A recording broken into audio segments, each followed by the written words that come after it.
Bangladesh television BTV শিক্ষামূলক অনুষ্ঠান, বিনোদন আর সংবাদ। বাংলাদেশের প্রতিনিধিত্বকারী একমাত্র সরকারি অডিও ভিজুয়াল প্রতিষ্ঠান। দেশের গণমাধ্যমগুলো কয়েক বছরে এগিয়েছে বহু গুণ, অথচ হাজার হাজার কোটি টাকা ডিজিটালাইজেশনের নামে বরাদ্দ হলেও বাংলাদেশ সরকারের এই গণমাধ্যম যেন রয়ে গেছে ঘুটঘুটে অন্ধকারে। উল্টো দুর্নীতি আর অনিয়মে ডুবতে বসেছে সরকারি এই টেলিভিশন চ্যানেল।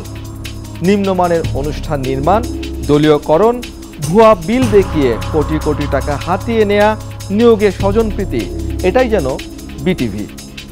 দুর্নীতিতে নিমজ্জিত বিটিভি নিয়েই এবারের তালাশের অনুসন্ধান।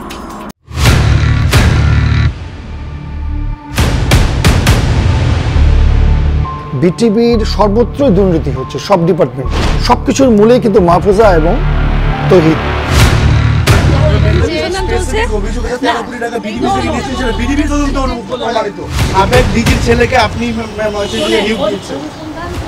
বেসিক্যালি শিল্পীরাই শিল্পীদের শত্রু। আমার দল পাওয়ারে থাকে তাহলে আমি অন্যদেরকে দাবিয়ে রাখবো, এটা হচ্ছে একটা ব্যাড প্র্যাকটিস। এই নতুন সরকার ব্যবস্থাপনায় যে এই চেতনার মাধ্যমে আসছে, যারা যোগ্য তাদেরকে যথাস্থানে রাখতে হবে। একসময় বাংলাদেশ টেলিভিশন ছিল সব শিল্পী তৈরির কারিগর। এখান থেকেই গুণী শিল্পীর উত্থান।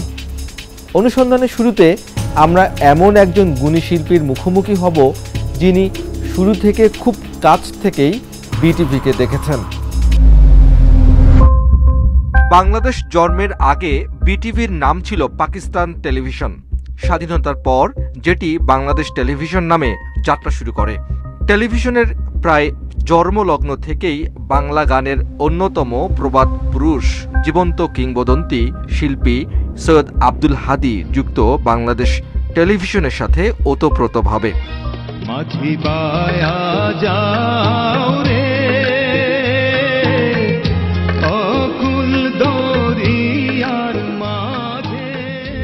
এই গুণী শিল্পীর রয়েছে অসংখ্য জনপ্রিয় গান, যা এখনো দেশের মানুষকে আবেগ তাড়িত করে।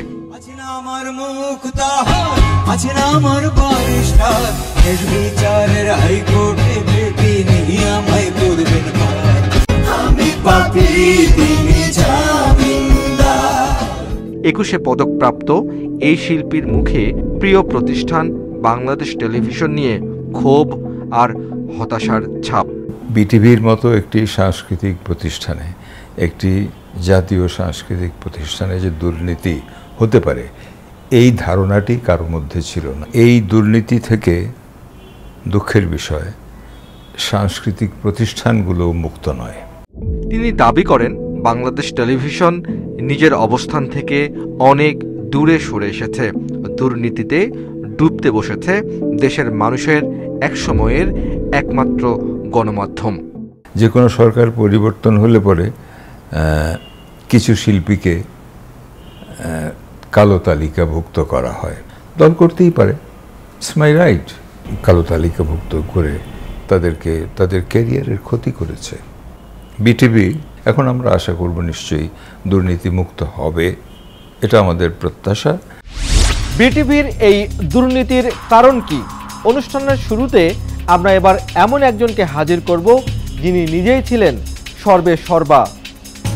বিটিভির সাবেক জেনারেল ম্যানেজার মাহফুজা আক্তার, যিনি গত কয়েক বছরে দুর্নীতির প্রতীকে পরিণত হয়েছেন।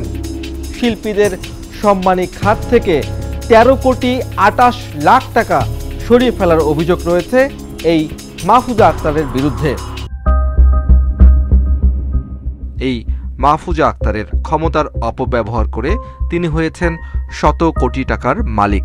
নিজের গ্রামের বাড়ি রংপুর থেকে শুরু করে ঢাকার বসুন্ধরা, নিকেতন সহ আবাসিক এলাকায় গড়েছেন গাড়ি বাড়ি। এত সম্পদের মালিক হলেন কিভাবে এই মাহফুজা? 2022-23 অর্থ বছরে বিটিভির রেকর্ড ভঙ্গ করে শিল্পী সম্মানী খাত থেকে 13 কোটি টাকার অতিরিক্ত খরচের নামে বিশাল অঙ্কের টাকা ঢাকা কেন্দ্রের হিসাব শাখার অতিরিক্ত পরিচালক আতাউর রহমান সহ দুর্নীতিবাদদের যোগ সাজশে লুটপাট করেছেন, যা বিটিভির জন্য নজিরবিহীন ঘটনা। মাহফুজার নেতৃত্বে যে 13,28,00,000 টাকা শিল্পীদের চুরি হয়েছে সেটা প্রুফ অলরেডি। শুধু তাই নয়, বিটিভিতে ভুয়া বিল তৈরি করে 21 কোটি টাকা উত্তোলনের ঘটনা যেমন রয়েছে, তেমনি জেনারেল ম্যানেজার পদে থাকার পরও নিজেই প্রযোজনা করে বিভিন্ন অনুষ্ঠান নির্মাণের নামে হাতিয়ে নিয়েছেন কোটি টাকা। অভিযোগ রয়েছে পছন্দের ব্যক্তিদের শিল্পীর তালিকাভুক্তি করার নামে হাতিয়ে নিতেন টাকা, আর এসব দুর্নীতির জন্য বিটিভির প্রতি মানুষের আস্থা দিনে দিনে কমে এসেছে।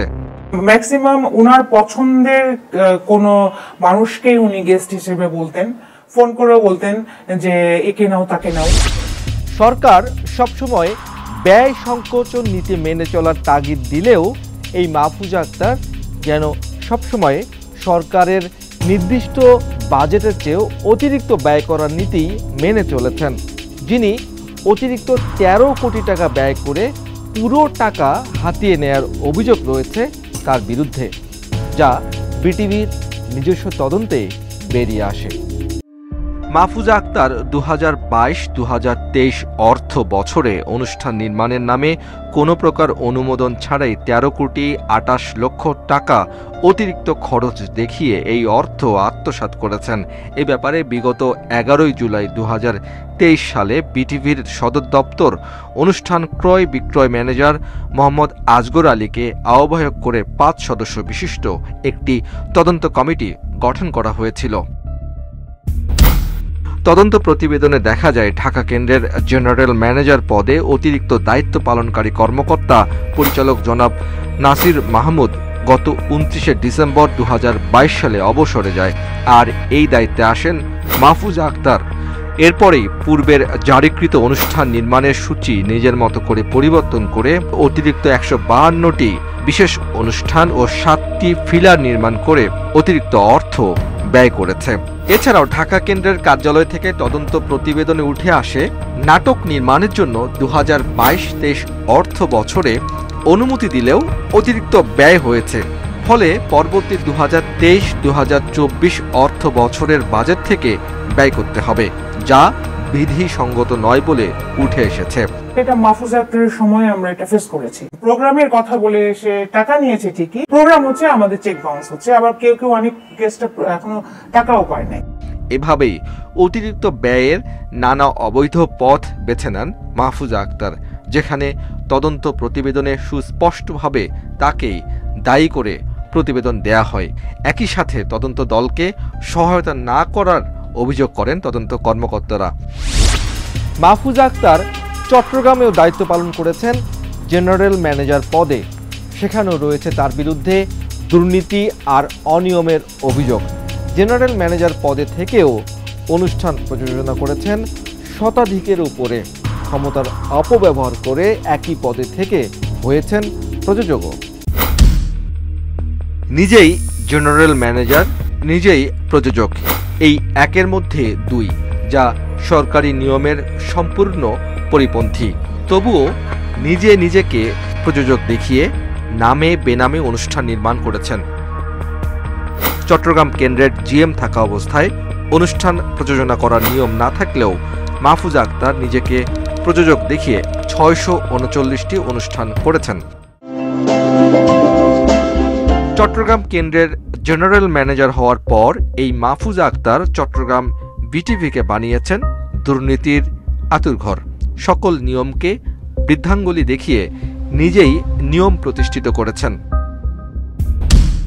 চট্টগ্রামে বিটিভির বড় জালিয়াতির খবর হলো, প্রোগ্রাম ম্যানেজার অফিসে থাকা সত্ত্বেও তাকে ছুটি দেখিয়ে নির্বাহী প্রযোজক মোহাম্মদ শফিরউদ্দিন ইলন ও মাহফুজা আক্তার 343টি বড় বাজেটের বিল নিজেরাই পাশ করিয়ে 47,13,000 টাকার চেক নামে বেনামে তুলে আত্মসাৎ করেন। একই সাথে শাফির হোসেন ইলন চট্টগ্রাম কেন্দ্রের কর্মকর্তা না হয়েও মাহফুজার সাথে যোগ সাজসে আরও 34 লাখ টাকা তুলে নেয়ার অভিযোগ রয়েছে। মাহফুজা আক্তার চট্টগ্রাম কেন্দ্রে যোগদান করার পরই জিএম বাংলো মেরামত, এসি সংযোজন, সোফা, টেবিল, বিভিন্ন ফার্নিচার ও পর্দা ক্রয় দেখিয়ে 21,07,708 টাকা ডিজাইন শাখার কোড থেকে আত্মসাৎ করেন। কোটি কোটি টাকার মালিক হয়েছেন মাহফুজা আক্তার। ঢাকার বসুন্ধরায় বাড়ি, রংপুরে বহুতল ভবন। তিনি এতটাই ক্ষমতাবান যে তার বিরুদ্ধে গণমাধ্যমে এত সংবাদ হবার পরও চাকরিতে বহাল রয়েছেন। মাহফুজা আক্তার সবসময়ই বাংলাদেশ টেলিভিশনের ক্ষমতার কেন্দ্রে ছিলেন। নির্বাচন কেন্দ্রিক অনুষ্ঠান নির্মাণের জন্য বিটিভিকে ২৬ লাখ টাকা প্রদান করা হয়, কিন্তু মাহফুজা আক্তার অনেক অনুষ্ঠান নির্মাণ না করেই নির্বাচন কমিশনের ২৬ লাখ টাকা থেকে ১৩ লাখ টাকা অগ্রিম উত্তোলন করে program manager Monirul Hasan, controller designer Mohammad Selim মিলে নিজেদের মধ্যে ভাগ বাটোয়ারা করে নেন। বাকি ১৩ লাখ টাকা দিয়ে বিটিভির তৎকালীন মহাপরিচালক বিটিভির বিভিন্ন অকেজো গাড়ি মেরামতের কাজ করেছেন বলে জানা গেছে। মাহফুজা আক্তারের বিরুদ্ধে জাপান ইন্টারন্যাশনাল কোঅপারেশন এজেন্সি বা জাইকার অর্থায়নে এইচডি টিভি প্রকল্পের ১৭ কোটি টাকা আত্মসাৎ করার অভিযোগ রয়েছে। এছাড়াও মাহফুজা এতটাই ক্ষমতাধর ছিলেন যে তাকে বদলি করা হলেও রাজনৈতিক প্রভাবে তিনি তা বন্ধ করে দিতেন। মুজিব বর্ষ উদযাপনের বিটিভির ফোকাল পয়েন্ট দায়িত্বে ছিলেন এই মাহফুজা আক্তার। সেখান থেকেও নয়ছয় করে বিপুল পরিমাণ অর্থ হাতিয়ে নেয়ার অভিযোগ রয়েছে তার বিরুদ্ধে। সরকারি কর্মচারী হয়েও তিনি প্রতিষ্ঠানকে বানিয়েছেন একটি দলীয় প্রতিষ্ঠান। গত ৫ই আগস্টে বৈষম্য বিরোধী ছাত্র আন্দোলনের বিটিভিতে হামলার ঘটনায় নিজেই গুলশান থানায় বাদী হয়ে মামলা দায়ের করেন। উক্ত মামলায় ৩-৪ হাজার নিরপরাধ মানুষকে আসামি করা হয়। ওই মামলায় ৩ নম্বর আসামি ছিলেন বিএনপির নির্বাহী কমিটির সদস্য এবং ঢাকা জেলার সাধারণ সম্পাদক নিপুণ রায় চৌধুরী। প্রত্যেকটি গণতান্ত্রিককামী রাজনৈতিক দল জনগণের অধিকার প্রতিষ্ঠার জন্য সংগ্রাম করছে, তাদের বিরুদ্ধে আপনি মামলা দায়ের করছেন একজন বাদী হয়ে, নির্দেশিত হয়ে, তো সেটা অবশ্যই আপনাকে আইনের আওতায় আনতে হবে। সাবেক মহাপরিচালক জাহাঙ্গীর আলম আর জেনারেল ম্যানেজার মাহফুজা ছিলেন মুদ্রার এপিঠ ওপিঠ। ক্ষমতার অপপ্রয়োগ করে নিজের ছেলেকে দিয়ে বহু অনুষ্ঠান নির্মাণ করেছেন। ছেলেকে সংবাদ পাঠকসহ নজরুল, রবীন্দ্র, পল্লীগীতি এবং আধুনিক গানে তালিকাভুক্ত করে বিটিভির ন্যাক্কারজনক ইতিহাস সৃষ্টি করেছেন। এছাড়াও নীতিমালা লঙ্ঘন করে ভুয়া কমিটির মাধ্যমে ১৭৬১ জনকে শিল্পীতে তালিকাভুক্তির জন্য অবৈধ আর্থিক লেনদেন হয়েছে। সেই তালিকাভুক্তির কমিটিতে ছিলেন উপমহাপরিচালক ডাক্তার তাসমিনা আহমেদ ও সদস্য সচিব প্রোগ্রাম ম্যানেজার মোল্লা আবু তৌহিদ। মোল্লা আবু তৌহিদ হচ্ছে দুর্নীতির মেন, সেকেন্ড তার রাইট হ্যান্ড সুমন। সম্প্রতি দুর্নীতি দমন কমিশন দুদকে ঢাকা কেন্দ্রের সাবেক জেনারেল ম্যানেজার মাহফুজা আক্তারকে জিজ্ঞাসাবাদের জন্য দুদক কার্যালয় ডেকেছে। ৪ ঘন্টা জিজ্ঞাসাবাদ শেষে যখন গণমাধ্যম হাজির হয় তার সামনে, তখন দেখুন তিনি কি বলেন।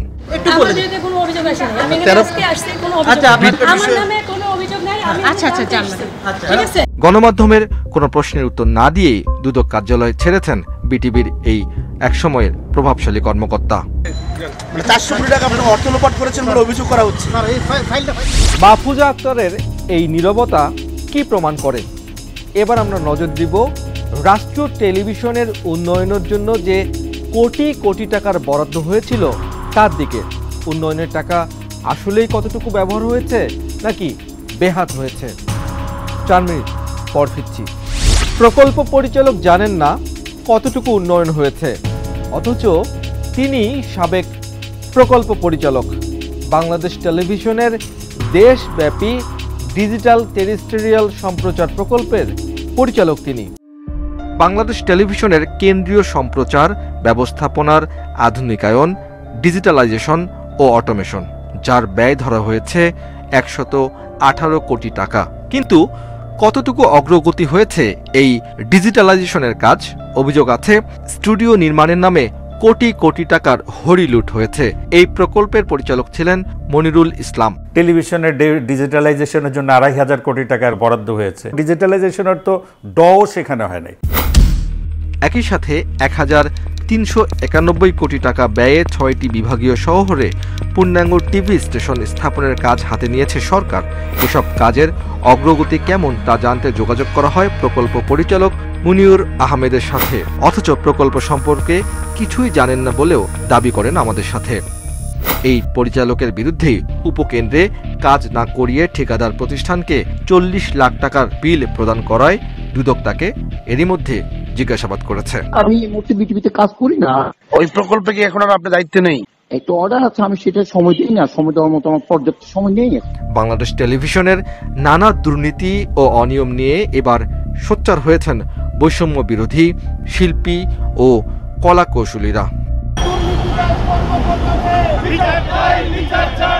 বিটিভিতে তালিকাভুক্ত শিল্পী হওয়ার পরও অনেক শিল্পী বাদ্যযন্ত্রবাদক অনুষ্ঠানে আমন্ত্রণ পান না বলেও অভিযোগ আছে। ১-১.৫ বছরের ভেতরে বোধহয় আমি মাত্র ৩টা প্রোগ্রাম করেছি এবং তার ৩টির একটিরও চেক আমার হাতে এখন পর্যন্ত এসে পৌঁছয়নি। গীতিকাররা পেমেন্ট পায় না, সামান্য একটা পেমেন্ট পায়, সুরকারদের মূল্যায়ন নেই। সুরকার শেখ সাদি খান, নানাভাবে তিনি বৈষম্যের শিকার হয়েছেন বছরের পর বছর ধরে। বিটিভি নিমজ্জিত হতে যাচ্ছে, সেটি বিটিভিকে রক্ষা করা দরকার। সেখানে সঠিকভাবে শিল্পীরা তাদের সমবন্টন, যেটা প্রোগ্রাম সমবন্টন হচ্ছে না। জাতীয় সম্প্রচার মাধ্যম হলেও বাংলাদেশ টেলিভিশন সবসময় ছিল দলীয় লেজুর বৃত্তির মধ্যে। সরকারি দলের মতাদর্শের বিরুদ্ধে থাকলেই তাদেরকে রাখা হতো কালো তালিকাভুক্ত তালিকায়। এবার সেই সব কালো তালিকাভুক্ত শিল্পীদের সাথে কথা বলতে চাই আমরা। বিটিভিতে বিটিভি এবং বাংলাদেশ বেতারের কালো তালিকায় ছিলেন কণ্ঠশিল্পী আসিফ আকবর, মনির খান, বেবি নাজনীন, কনক চাপা, ডলি সায়ন্তিনী, সোহেল মেহেদি সহ আরও অনেকে। এদের মধ্যে আমরা আসিফ আকবরের কাছে জানতে চাই, নতুন বাংলাদেশে কি আগের মতোই কালো তালিকা বহাল থাকবে, নাকি কোনো দৃশ্যমান পরিবর্তন দেখা যাবে? ক্ষতিগ্রস্ত হয়েছে বাংলাদেশ, যেমন একটা কনক চাপা, একজন বেবি নাজনীন বা একজন মনির খান, তারা তো নিঃসন্দেহে লেজেন্ড এবং ন্যাশনাল অ্যাওয়ার্ডেড সিঙ্গার, এবং তাদের সমকক্ষ শিল্পী এখনো তৈরি হয়নি। বিটিভিতে গান গাওয়া আমার কিছু যায় আসে না, বা বেতারে, বাট আমার একটা অধিকার আছে এখানে, আমি গান গাইতে পারি, আমি অ্যানলিস্টেড, এবং আমার সেখানে নিয়মিত প্রোগ্রাম শিডিউল হওয়া, আমার গ্রেডেশন হওয়া, এটা আমার হক। বাট এই নতুন সরকার ব্যবস্থাপনায় যে এই চেতনার মাধ্যমে আসছে, এই বিপ্লবের মূল মোটোই হওয়া উচিত কোনো বৈষম্য থাকবে না, যারা যোগ্য তাদেরকে যথাস্থানে রাখতে হবে। তিনি আশা প্রকাশ করেন, নতুন বাংলাদেশে দেশের সাংস্কৃতিক অঙ্গন হবে সবার, বিটিভি ফিরে পাবে তার হারানো ঐতিহ্য। তো এত ফ্যাসিলিটি সত্ত্বেও যদি কর্মকর্তা কর্মচারীরা বিটিভিকে ক্রিয়েটিভ একটা প্রতিষ্ঠান তৈরি না করে, শিল্পীদের পাশে না দাঁড়ায়, এবং শুধু শিল্পী না, দেশ, সমাজ, অর্থনীতি সব কিছু দাঁড়াতে হবে, বিটিভির একটা বড় ভূমিকা আছে। তো ওইভাবে বিটিভি তৈরি করতে হবে এবং সংস্কার করতে হবে। বিটিভি যা কিনা গণমানুষের কথা বলবে, তুলে ধরবে পুরো বাংলাদেশকে। রাষ্ট্রীয় এই গণমাধ্যম কতটুকুই বা বাংলাদেশকে ধারণ করতে পেরেছে? আর হ্যাঁ, আমরাও জানবার চেষ্টা করেছি বিটিভির প্রতি সাধারণ মানুষের চাহিদা কি, প্রত্যাশা কি, আর আকাঙ্ক্ষাই বা কি। একসময়ের আবেগ আর ভালোবাসার স্থান ছিল বাংলাদেশ টেলিভিশন।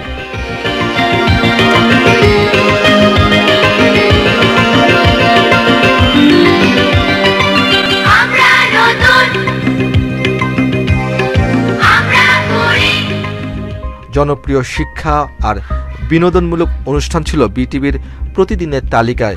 বিটিভিকে বলা হতো শিল্পী তৈরির ইনস্টিটিউট। কিন্তু বর্তমান প্রজন্ম কতটুকু ধারণ করে বিটিভিকে? দেশে যদি কোনো আন্দোলন কিংবা সংগ্রাম হয়, সেই নিউজটা বিটিভি না দিয়ে দেখা যাচ্ছে কোথায় বাতাবি লেবুর বাম্পার ফলন হইলো কিংবা অন্যান্য অপ্রাসঙ্গিক বিষয়গুলো সামনে নিয়ে আসে। শুনে এসেছি সবসময় এটার সবসময় নেগেটিভ জিনিসই শুনে এসেছে, এটার মধ্যে পজিটিভ কিছু ওভাবে দেখানো হয় না। বিটিভির এমন পরিস্থিতির জন্য রাজনৈতিক দলগুলো, সরকার, মন্ত্রী এবং নীতি নির্ধারকদের দায়ী করছেন সাধারণ মানুষ। তাদের দাবি, সরকারি মাধ্যম হলেও দলীয় টেলিভিশনে রূপ দিয়েছিল বিটিভি। লাস্ট 5 ইয়ার্সে আমার বিটিভির দিকে তাকানো হয়নি। গণমাধ্যমের কাজ হচ্ছে সঠিক তথ্য তুলে দেওয়া। একটা গণমাধ্যম যখন একটা নির্দিষ্ট গোষ্ঠীর হয়ে কাজ করবে, তখন আপনি এটা কেন দেখবেন? চ্যানেলকে একদম পুরোপুরি তাদের মতো করে ম্যানিপুলেট করার চেষ্টা করছে, তখন আসলে চ্যানেলটি আসলে গ্রহণযোগ্যতা হারায়। বিটিভির এমন পরিস্থিতির জন্য কারণ কি আমরা জানতে চেয়েছিলাম ঢাকা বিশ্ববিদ্যালয়ের সাংবাদিক বিভাগের অধ্যাপক গীতিয়ারা নাসরিনের কাছে।